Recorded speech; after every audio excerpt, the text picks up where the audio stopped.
Ms. Compas, with unemployment historically high, there are thousands of well-paid jobs that have gone unfilled in Wisconsin for many months because workers lack the necessary skills. Many of these jobs do not require a college degree. Should we invest more in schools such as Madison Vocational, which has long waiting lists for many of its programs? Also, I'm consolidating several questions from our listeners on this one. Also, the university system has not had an inflation adjustment in state funding for many years, and tuition has risen dramatically. What should the state do? Yeah, I certainly think that we need to make education a priority. As far as technical colleges, their funding was cut 30% in the last budget, despite the fact that their enrollment had increased 40%. So there's an obvious desire on the part of students, both students who've just graduated high school and older students who are wanting to change careers, to continue their education and get better training. There's, as you say, an obvious need on the part of employers for skilled workers. So to me, it really makes no sense at all to cut technical training. I think that we should make sure that that's a priority. I also, talking about universities, it's interesting to me. Our state universities, the tuition is increasing so much that we're on our way to really privatizing our state universities. And I think that we need to talk as a society about whether or not that's something that we really want to do. It's one of these things that's so incremental. Tuition just kind of jumps every year, but we haven't really sat down and decided, is this something that we want? Do we want our public universities to be accessible to everyone, or is it going to be like private universities where they're only accessible to a few? I just wanted to mention that there were advanced manufacturing skill grants for tech colleges, which was about $400,000 that was added by the Joint Finance Committee at the end. I do believe that tech colleges are certainly the answer to filling this hole that does exist with some of these skilled positions. There needs to be more private-public partnerships like we have seen in some of these tech colleges in the past. And even though there was a reduction, the Joint Finance Committee went back and allowed them to levy to a higher limit. That was controversial, but in the end, some did, some didn't. And then we have also referendum for tech colleges, which obviously Madison Area Technical College had a massive referendum that did pass, and most of it was in and around projects related to construction. But I still believe there still is a huge commitment to education in the state. It still makes up 50% of the entire state budget, and that's been historical amongst both Republicans and Democrats, is that commitment to education. I think that will continue into the future. Thank you, Senator Fitzgerald. Senator, reportedly the domestic production tax credit in the 2011-2013 state budget will cost the state $360 million in revenue over the next 4 years and some $130 million each year after. How will we pay for this? There is a number of tax credits, and I just want to go to a number that continues to be, I think, discussed and exploited as being a much higher figure than it has been. There's about $58 million that ultimately was in this budget that were specifically targeted towards, for the most part, the manufacturer's tax credit. And it's a good example, along with the one that you just mentioned, that I think ultimately will pay for itself. And the reason is that until the job is created, the credit is not available. And that's a pretty simple premise that's been used in states all over the nation where we're trying to be competitive. So, Ms. Compas? Well, I think that we need to make sure that our budget reflects our priorities as a society. And various tax credits, some work and some don't. Some hold a lot of promise or seem to, but then they don't deliver. And I think that we really need to think about how we can create communities that attract businesses and sustain businesses before we start giving money away that we don't really have. I think we need to invest more in education. I think we need to invest more in making our communities livable. Ms. Compas, recent policy changes have caused a loss of alternative energy jobs, including some in Jefferson County. How will you bring solar, wind, and biomass energy companies back to the state? Well, I think we need to have laws that encourage their development. The recent law that restricted wind farms was really discouraging to a lot of people. Someone told me that their son had recently gotten a degree in maintaining wind turbines, and he had been looking forward to working in Wisconsin and living here, but unfortunately had to take a job in another state that was friendlier to wind production. So obviously, we need to prioritize and decide, is this something that's important to us? And if so, we need to encourage those things. I also think we need to look at energy conservation. A lot of people talk about alternative energy, and obviously I think it's a very good thing, but I think that if we could conserve energy, that's something that's really talked about, but that's very important. We could save a lot of money and also save a lot of energy. Thank you, Ms. Compas. Senator? Yeah, well, there was no bill that was passed through the Wisconsin legislature this time that limited wind production. And I think one of the reasons for that was because I was very much opposed to those bills, knowing that the Michaels Corporation, located in Brownsville, in the northern part of the 13th Senate seat, employs a lot of people in their wind division.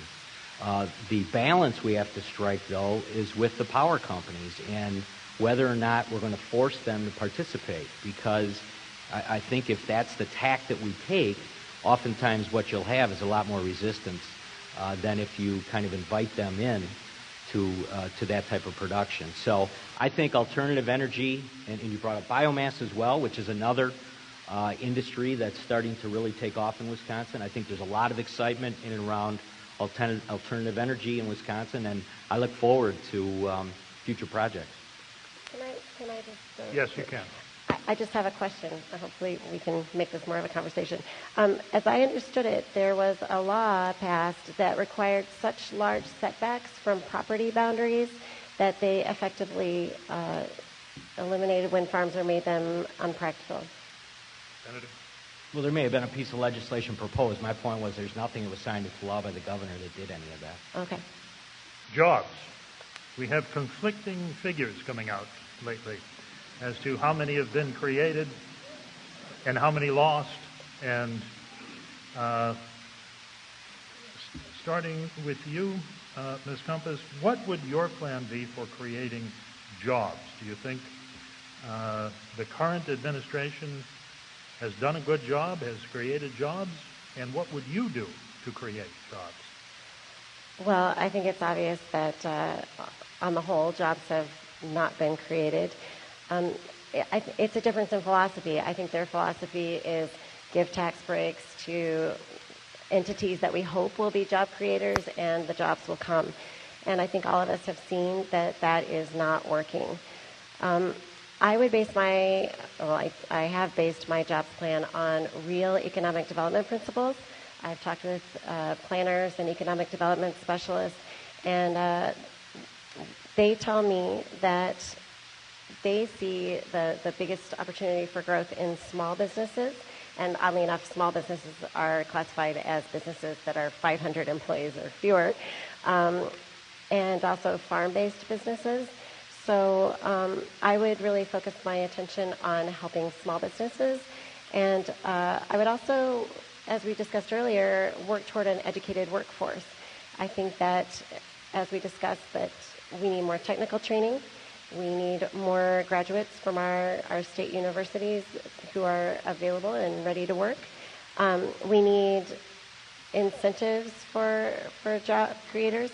I was just reading about Act 5 that passed recently, and that provides incentives or tax breaks for job creators. I also think that we should steer loans to businesses that can create jobs in our communities. Thank you, Ms. Compas. Senator Fitzgerald? Well, I mentioned the WEDC. I'm very hopeful that ultimately, with the elimination of the Department of Commerce and the new private public sector WEDC, which is modeled on some other states' kind of corporate structure, that, and with legislative appointments, both Democrats and Republicans there, that they ultimately will come up with the strategy that encompasses a lot of what the legislature has already embraced. The new manufacturer's tax credit, job creation tax deduction for businesses, hiring new employees, which results in a $4,000 or $2,000 tax deduction for the employer. The small business tax credit, this is modeled after North Carolina, where they have done this for some time and had great success. The other model is Texas. Get government out of the way. Get government out of the way, less red tape, less regulation. I think what the WEDC is trying to create is something in the middle. You know what? Instead of jobs numbers, the other thing that I focus on as a legislator and as a former co-chair of the Finance Committee is two of the income tax collection numbers that have just come out. And in March and in April, the Nonpartisan Fiscal Bureau has said, listen, we look like we're on the uptick as far as income tax collection. That's not a number you can fudge. That's not political ploy. That's a real number that ultimately the legislature looks at, because as we look forward to the next budget, that is how that's going to be funded. Senator? Can I Yes, respond to Ms. that? Compas, right. I think when we hear all these numbers being thrown around, it overwhelms people and they get confused and they say, I give up. I'm not going to even try to understand that. And I think that is what certain people want us to say. But I would encourage the senator to just look around. I think a lot of us are hurting. Some of my best volunteers are people who are really motivated, really dedicated, but they're out of work right now. We have 200,000 people who are unemployed here, and just because the unemployment numbers are going down doesn't mean more people are getting jobs. That means a lot of people are simply giving up and dropping off the rolls. Thank you, Ms. Compas. Senator? Well, I would just say that that's one of the reasons we're trying to reform government in Wisconsin, because we realize there's a lot of people that have lost their job or had their hours cut from 40 hours a week to 20 hours a week. And we said, you know what?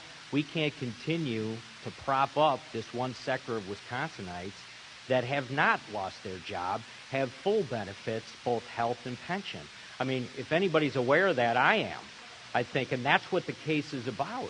So if you're hearing from the same people that are really hurting out there, I can't believe that you wouldn't support Act 10 or the reforms that we put in place. I can't believe that. This is another example of this divide and conquer strategy.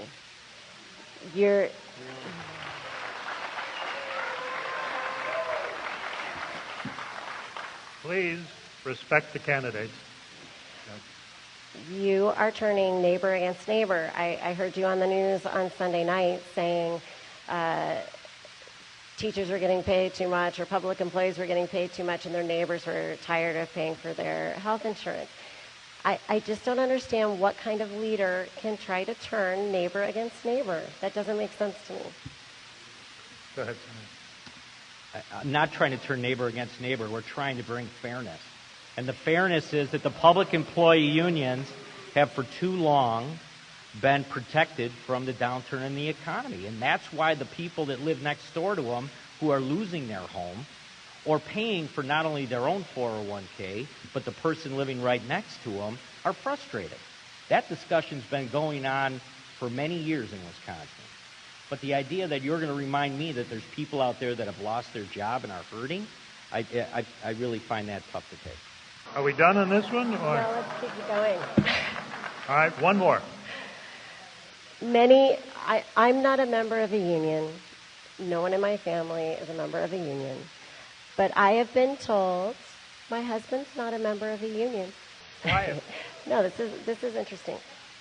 I have no vested interest in whether or not people have collective bargaining rights or not. But what I've been told out on the petition drive, what I've been told by volunteers, what I've been told out on the campaign trail, is that people have given up higher wages than they might have made in the private sector in exchange for benefits and pension.